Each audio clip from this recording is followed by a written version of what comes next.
Will Ripple and XRP be a part of the new US's financial system? That's a question that keeps coming up. So here is everything that I know. By the time you finish this video, you will be an expert on the US's financial system. So here we go. All right. The new financial system strengthening America's leadership in digital financial technology. This was a requote on Paul Barron's post here. Why XRP will replace traditional finance in the next few years. Only asset without a counterparty, bridge asset, routing all trades behind the scenes, everything, every new stablecoin, real world asset increases XRP usage automatically, banks plus blockchain apps, lending plus on chain, money movement plus instant, XRP at the center. All right, so here are some of the connections we know for sure between Ripple, US's plans to upgrade its financial infrastructure, like what's important to them.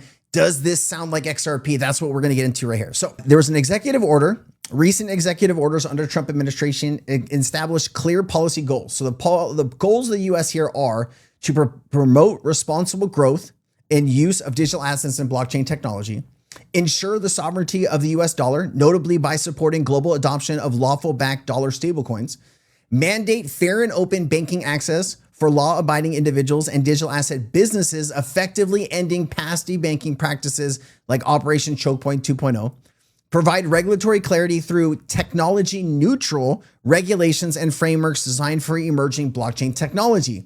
And of course, there was a president's working group on digital asset that was put together, a new working group that brings together the Treasury, Justice, Commerce, Homeland Security, and other agencies to audit and reform all existing regulations and guidance affecting the digital asset sector, propose new criteria, including plans for a national digital asset stockpile, potentially including seized cryptocurrencies, recommend streamlined registration and regulatory processes for banks, crypto custodians, and stablecoin issuers. So really quickly, this is the question that keeps coming up time and time again. Is the US going to buy American cryptos like XRP, Solana, XLM, Chainlink, etc., etc.? The problem that you have here is when the president does things by executive order, you don't get the power of the purse. You have to go through Congress and the Senate if you want to be able to use taxpayer money to buy anything, which is crypto, right? And so the only thing that you can do here is if you confiscate crypto, like let's say, the US knocks down somebody's door for doing something illegal, that person has crypto thumb drives and they get into it and they see that it has XRP and Bitcoin and whatever. If they confiscate that, that becomes the property of the United States. Now, that is the only way that we have seen so far that the US is going to be able to get these crypto assets, other than what they're trying to do by passing the Bitcoin Reserve Act that will just focus on Bitcoin only. It won't focus on American cryptos, which I thought the whole point of this was to support American innovation. Now, don't get me wrong, I'm all for us kind of moving forward here, but I don't think making a few billionaires even richer is really what we're trying to do here. I would rather take 10 billion, 50 billion, $100 billion and actually invest it in XRP, Solana, ADA, whatever, Chainlink. Level it across the board, but support the American companies building in this space. Don't support something that we don't know if it's going to have value in the future. There's so much FUD around Bitcoin, and I get it, right? Bitcoin will be successful as long as people believe it. Its utility is a store of value. The only way a store of value stays a store of value if people believe it's a store of value. So there are some cracks in there. There's also quantum computing coming up, and there's a lot of people starting to say if Bitcoin kind of doesn't fit the thesis here with quantum computing, the Vanek CEO, right? He just went on air and said that Vanek could change their thesis on Bitcoin if something isn't done there. So there are cracks in the system. That is why I worry. Why is the US going to invest in this thing that could fall apart? This is why American innovation is really popular. Okay, let's get back to this. We got off on a tangent there. Oh my goodness. Okay, so we talked about the working group, banking, payments, and stablecoins. Banks are encouraged to offer services for custody, tokenization, stablecoin issuing, and core digital asset activities. The Genius Act in July 2025 creates a federal regulatory framework for stablecoins designed to modernize the U.S. payments infrastructure and further embed the U.S. dollar in global financial rails. Federal payments are moving towards full digitization, increasing efficiency and security while avoiding central bank digital currency for now. This is like a really interesting part of it. And then of course, strategic assets. I just gave you the full rundown on that. You don't need any more information. Regulatory realignment and innovation, significant reforms across the SEC and CFTC. Banking regulators and payment system operators are underway to provide a unified, innovation-oriented approach. We have never seen a more connected SEC and CFTC than we do right now. That's thanks to the Trump administration. They've done a very good job about bringing these two regulators together so they can move forward on policy. That is something that has been truly remarkable. That is a great thing to see. Recommendations include enabling bundled trading and custody for crypto firms and using blockchain for financial record keeping. And then special White House advisory roles as the AI and crypto czar, David Sachs. You know, I'm not super impressed with David Sachs. He's had 11 months. We don't even know how much crypto the US has. I don't even know if they know how much crypto they have, right? There's a lot of, like, you got to imagine that every single state has their own police force and every city has their own police force. And you're trying to figure out who owns what. And unless there's like people working together here, it's kind of clueless. So David Sachs kind of goes with his friends and they talk about Bitcoin and this and that. You know, I don't know, man. I think he could be doing a whole lot more. That's just my personal opinion. You let me know if you think David Sachs is doing a great job. I don't know. All right. US dollar and global leadership. Widespread stablecoin adoption is prioritized to preserve the US dollar's role in global reserve currency. The administration views digital finance innovation as crucial for economic development, market inclusion, and international influence. Okay, so that is what all of this is about. Okay. Now, when we look at what Paul Barron's saying here, there's some important key features. Like when I read this, the first thing I'm thinking is what can compete against Ripple and XRP in the US right now? Right? Because if the US is moving toward this infrastructure, they need partners because the government has always been really terrible about creating technology because they cannot go out and spend tens of millions of dollars or whatever it is on the best and brightest people. Let's be honest, a government salary is a government salary. And so the innovation usually comes from the private firms like the Ripples and the Circles of the world. So if the US was looking to partner with a company, what comes to mind here, right? So there's a few things that are said here that stuck out to me. Only asset without counterparty risk. So we're going to look into that. Bridge asset routing all trades behind the scenes. Every new stablecoin reward asset increases. So I wanted to take a look at, what I said here is break this down for me. Are there any other crypto assets like XRP that have no counterparty risk that is a bridge asset and that has a growing tokenization ecosystem? And here is kind of what it says. So breaking down the claims, no counterparty risk is designed as a native token on the XRP ledger, meaning it does not rely on issuers or intermediaries when held on chain and not through exchanges or custodians. The only other major cryptocurrencies with similar structure is Bitcoin, which when self-custodied carries no counterparty risk either. Most stablecoins, tokenized assets, and wrapped tokens do involve some degree of counterparty risk. So let me ask you this question. If the US wanted to create a new financial system on blockchain rails, would they do it on the XRP ledger or would they do it on the Bitcoin blockchain? You don't really need to answer that question. It's kind of a rhetorical question, right? Nobody is really building on Bitcoin. It's too slow. It's too costly. And can you imagine doing hundreds of millions of transactions a day on Bitcoin? It would take centuries. It's just not possible, right? When is the last time someone said to you, there's some really cool tokenization happening on the Bitcoin blockchain, right? There's really cool new stablecoins being launched on the Bitcoin blockchain. You don't hear that because it's not happening. All right, bridge asset functionality. XRP was built to serve as a rapid, cost-efficient bridge for transferring value between different fiat currencies and blockchains. Stellar XLM is the main competitor here, designed for cross-border payments and acts as a bridge asset in its own right. Now, when you take a look at who's been invited to the White House over the past 12 months, right, when Trump got into office, I haven't seen Stellar on any guest lists. Have you? So I think Brad's been invited to the White House 4 times. I've never seen Stellar's name. So yes, XLM is a competitor in the bridge asset space, but they're not in the meetings that they need to be in. You remember when Scott went to the UK and the US were working on US-UK transatlantic partnership for, digital assets and a few other things? Stellar wasn't in that meeting, but Ripple was, Circle was, right? Just throwing some things out there for you folks. Tokenization ecosystem growth. The XRP ledger has a growing set of tokenization and real world asset projects, including Sologenic, Zhao Network, Evernote, and new ventures like Epic Chain and RLUSD. These are expanding in ways which assets can be issued and settled on chain. Stellar also has significant tokenization and stablecoin ecosystem supporting asset issuance and payments and remittances. Okay, so XRP, Bitcoin, Stellar, Cardano, Epic Chain. I'm not too, I don't really know too much about these two, so let's just stick with these four, right? Because like the US is never going to go with something like this, right? So these would be your choices in the United States.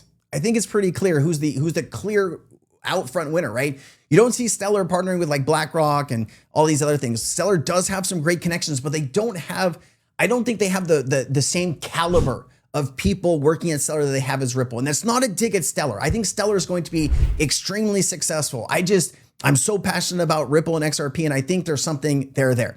Okay, now this is a little bit speculation. So let's take off our facts hat and put on our speculation hat really quickly. So Stuart Alderati created this post talking about beef bourguignon. Now, I was putting this video together and I was like, is there any way that I can verify what was on the menu that night? And there's not a way because I tried. But it says beef bourguignon. So Stuart Alderati says at the top, the beef bourguignon was really good. And so that was like a really weird post to say, right? You would say like dinner was really good. You wouldn't specifically say like the fish was really good, the salmon was really good. You would just say dinner. And so beef bourguignon is often used as a metaphor to symbolize a successful business deal, particularly in French business culture. While serving this dish at dinner signifies the closing of a significant contract due to the association and high-end dining and the celebrity nature, the rich and slow cooked dish. Okay. And so like I went to look to see if I could verify this. Obviously it says, oh yes, it was served. And I was like, well, here, don't consider Stuart Alderati's post as information that we can use here. Is there any independent information that we can verify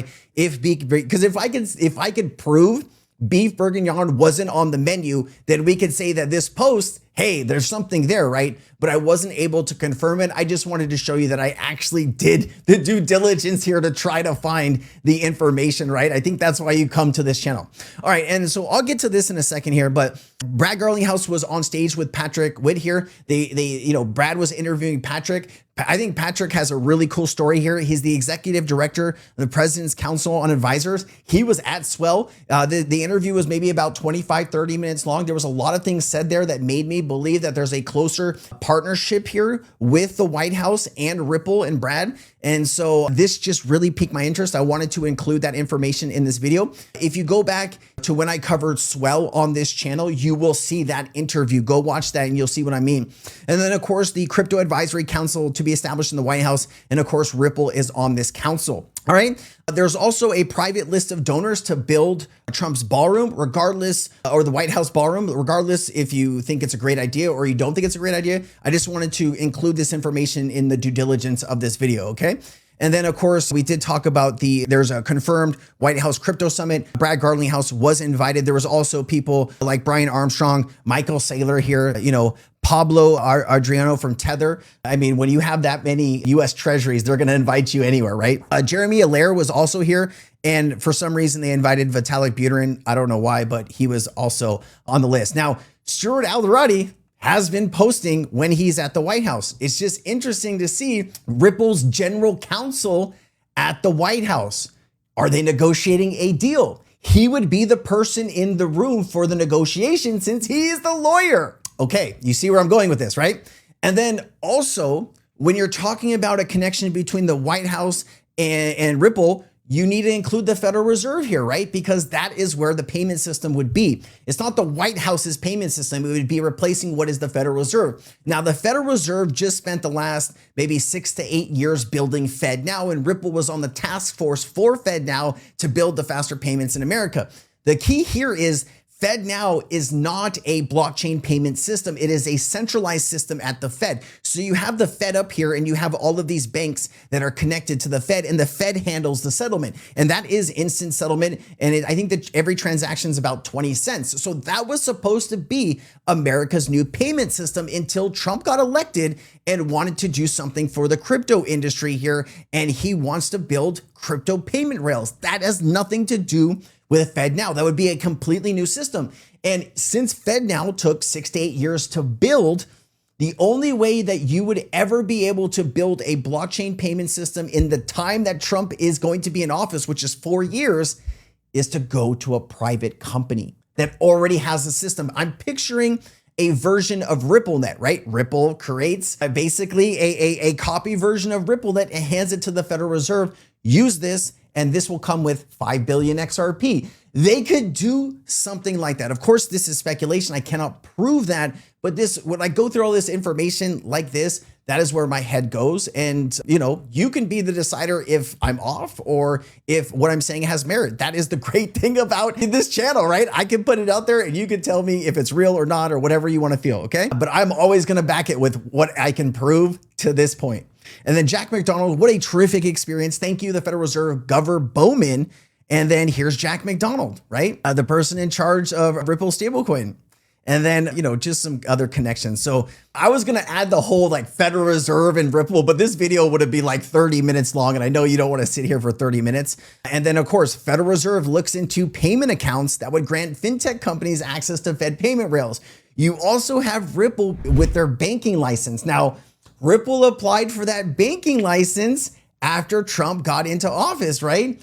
Maybe that is a part of what they needed to do to be a part of this new financial system. They will have direct access to the Fed where they don't have to go through this middleman with these banks and institutions. That is my best, I don't want to call it a performance, but that is my best ability to show you how I think this is all connected. And then of course, Ripple, Brad is asked, this is a great interview, by the way. Brad was asked about the US stockpile. And I think I've shown you this clip up a few times. And if you've seen it, that's great. But let me know what you guys think about all of this. I'm dying to know, okay? Why do you think XRP wasn't specifically named in the executive order for the digital asset stockpile? Well, so XRP was named by the president on Truth Social. He posted something saying that there should be other tokens, that there's going to be a Bitcoin strategic reserve and then a crypto stockpile that would include things like XRP. Days later, the executive order didn't include it. Why was that? I don't know what specifically was in the executive order. My understanding is there's going to be a Bitcoin strategic reserve. There'll be a crypto stockpile representing other cryptos, and I would expect that will include XRP. Look, at the end of the day, I think the stark contrast is in the Biden administration, we couldn't get a meeting with people at the White House. Now we're welcomed into the White House. And that's just a massive change. I think we want this industry to thrive in the United States. We don't want to push it offshore where you have fewer regulations. I think the reason I keep pushing you too is because I think now it's widely accepted that this is a pro-crypto administration. But the details, that is what's causing an overhang, the uncertainty of the details. So to the extent you have confidence, right, about XRP being in that stockpile or otherwise getting more support for an ETF, for example, where does that confidence come from and what kind of timeline do you see it happening? This is a great interview. I've watched all of Brad's interviews over the last few years. She did an incredible job. Putting it on. So I have immense confidence on the ETF. I think there's 11 different filings pending with the SEC to launch ETFs from everybody from Bitwise to Franklin Templeton and a whole bunch of people in between. I think those will be live in the second half of this year. We have seen even outside the United States, you have live, and at a time when a lot of outflows are exiting some of the crypto ETFs, you're seeing inflows into XRP.